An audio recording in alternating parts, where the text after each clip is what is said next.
बिस्मिल्लाहिर्रहमानिर्रहीम, अस्सलाम वालेकुम और मैं हूं आपकी मेजबान सुंबल स्याह। नजर डालते हैं अब तक की अहम तरीन खबरों पर।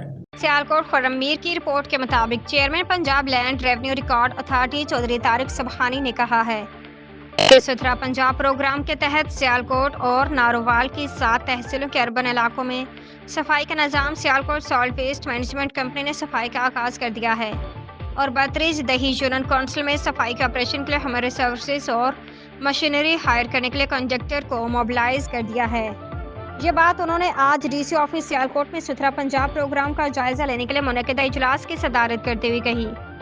Deputy commissioner Sialkot Mohammad Zulqarnain Langrial, additional deputy commissioner finance and planning Muzaffar Mukhtar, assistant commissioner Sambrial Ghulam Fatima, CO municipal corporation Malik Afzal, MO जिला councillor Rana Saqlain, senior operation manager SWMC Mujahid Maqbool, AD LG जलील भट्टी, SDO बिलाल अहमद भी मौजूद थे।